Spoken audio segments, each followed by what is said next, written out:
Murphy? Yes. I'm Jean Murphy and I'm retired now. I'll ask you a few questions. My working life was spent being a secretary, which I really enjoyed. Any eye drops, inhalers, anything like that? Oh yes, eye drops in my left eye only, twice a day. It was actually a shock when my sight first started to go.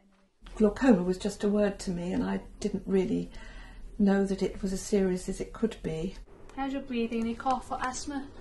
Well, I've had a bit of a cough, but I don't... You'll be able to lie flat without coughing for the operation? I'm pretty certain that by a week's time this will have gone. How's your mental health? Any anxiety or depression, anything like that in the moment? No, I'm fine. I'm fine. I think that's everything. I lost substantial amounts of sight peripherally to my eyes. But over the top of that, I've had problems with my corneas, which is as a result of all the operations I've had, that the eyes can only take so much. Sight loss was never something I expected, I suppose.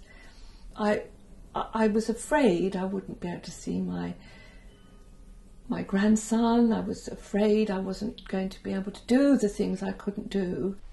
Our boots are still very dirty from walking in Eastbourne, aren't they? They've got quite muddy. And I have sat in a chair all day and just cried, at times, but not very often. We've been quite busy and active in the past, my husband and I. For the last 6 years it's been a little bit more difficult because my sight has deteriorated, but we are coming to terms with that now. And so we still walk and we still do lots of things together. Is it? Yes, I can. Yes, yes, coming towards us. Yeah, there's a pair of them there. Mm. The moorhen. Can you see Oh, two? no.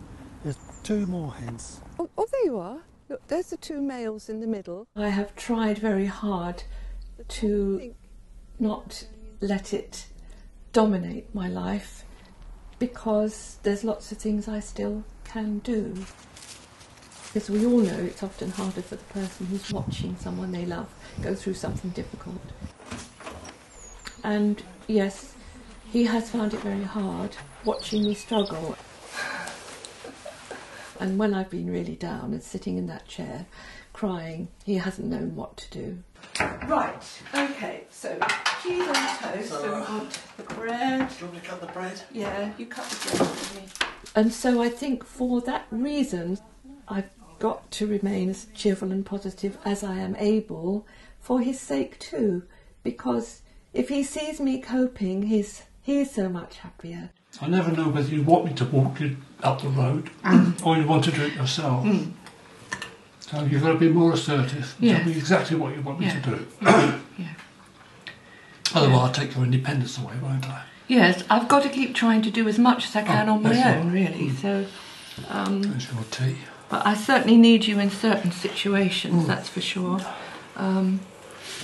But locally here, it's relatively easy for me to get around without being concerned. It is a bereavement. You're losing something that's really important in your life.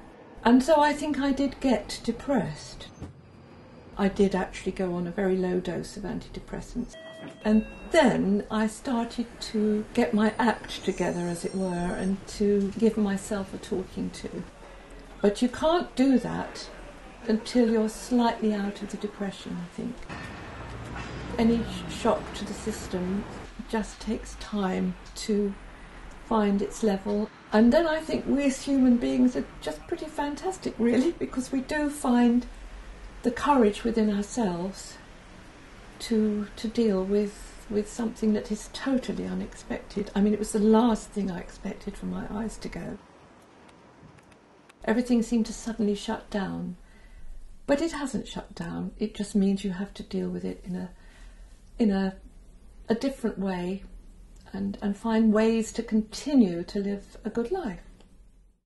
RNIB, supporting people with sight loss.